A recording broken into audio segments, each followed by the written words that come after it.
જય ભીમ, જય સંવિધાન. દાનાભાઈ રાઠોડ. 14 એપ્રિલ આવે છે તો મારી સમાજને એટલું કહેવા માગું છું કે 14મી એપ્રિલમાં જ્યાં જ્યાં ઉજવાતી હોય ત્યાં સમાજને ભણેલા ગણેલા તો ઠીક છે પહોંચી જશે, પણ થોડાક અભણ, અંધશ્રદ્ધાવાળા, જાડી બુદ્ધિના, માતાજીને નિવેદ કરીને છોકરાનો વ્યવહાર કરવાવાળા, છોકરાનો વ્યવહાર જોવા જવાવાળા, માતાજીને પૂછીને હાલવાવાળા, તમને તમારા માટે આ છે કે થોડુંક વિચારજો અને 14મી એપ્રિલના દિવસે જ્યાં 14મી એપ્રિલ ઉજવાતી હોય ત્યાં આરે જઈને ઊભા રહેજો. આ તમારા આવતી પેઢીના માટે થઈને કહે છે. તમારી આવતી બીજી પેઢી આવે તો તમારી જેમ નિવેદ કરતાં બંધ થાય, અંધશ્રદ્ધામાંથી બહાર નીકળે અને ભણે છોકરા, એના માટે થઈને છે. નકર તમારે પછી માતાજીની લાંઘણું નાખવી તો મને ખબર છે, પાછા ડિગ્રી લીધેલી છે એ નાખે છે.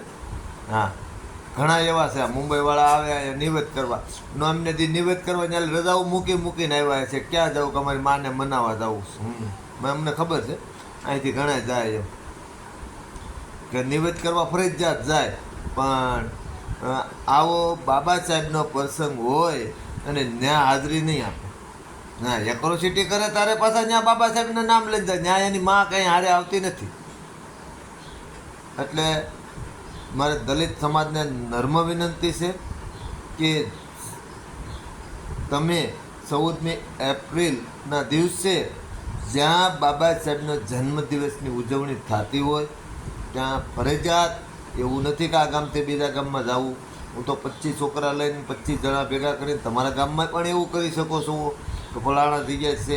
પણ જ્યાં જેટલું મજબૂત સંગઠન થશે તો જ આપણો ઉદ્ધાર છે ભાઈ. હા, હજી ગામો ગામ આપણા મેરેજ ખાય છે હોશિયારી કરવા જવામાં. એટલે ખાસ નર્મ વિનંતી છે. અને જેને માતાજીને માનવા એને અમે કહેતા ના નથી પડતા ભાઈ, એને તો માનવાના તે લાંગણું નાખવી, પથારી કરવી, દાણા જોવા, દાણા સૂતવા, બીજી બાયુને બિચારીને અંધશ્રદ્ધામાં નાખવી, કોઈને દોરા ધાગા કરી દેવાના. જે તમને ભીમડીઓ ખીમડીઓ જે આવતું હોય એને બધાને માનો મોજ કરો, એમાં કાંઈ ટેન્શન છે નહીં તમતારે. પણ એક ધ્યાન રાખજો કે એ તમારા બાપ તમને કાંઈ દઈને નથી ગયા અને કાંઈ દીધું નથી, અને કદાચ જેટલા દાણા સૂતવા એમાં કાંઈ મળશે નહીં. 2 વીઘા 5 વીઘા જમીન મળશે તો તમને સંવિધાનના દાયરામાં રેન્જ મળશે, બાબા સાહેબની દેન પ્રમાણે મળશે. તમે છૂટબૂટથી ફરશો તો બાબા સાહેબની દેન પ્રમાણેથી ફરો છો. અને જે તમે કાયદા કાનૂન જાણતા હશો તો એ બાબા સાહેબની દેન છે. આમાં તો ઘણા ભડના દીકરા બાબા સાહેબને માનવાવાળા, કાયદો લઈને પોલીસ સ્ટેશન જવાવાળા અને સાંજે આવીને અગરબત્તી કરે, માં કામ કરી દીધું હોત તે. આવા પણ છે ગામડામાં, મેં જોયા છે. હા, એટલે આવું બધું છે. અને આ કાંઈ બધાને કાંઈ આ કોઈ મને કોઈ માને કોઈ મારી સમાજ મને કોઈના પ્રત્યે ઓલું છે નહીં, પણ આ થોડુંક ઓલું આપણથી એમ થાય કે આવા માણસો છે એટલે કદાચ ટોન મારી સુધારો થાય તો. નકર બધા અમારા ભાઈઓ છે, અમારા માટે સગા છે, અમારા માટે અમારી સમાજ છે, અમારા માટે આ બધા શિરોમાન્ય છે. એટલે અમને આ કોઈ પ્રત્યે એવું છે નહીં. પણ આ એક દરેક કીધા જેવું હતું કે જો એમના નિવેદ કરવાના હોય તો મુંબઈથી ગામડે માતાજીનું મઢ હોય, લાકડાના ફળા બેઠા હોય, ત્યાં જઈને આવે તો આ તમારો આપણો બાપ છે.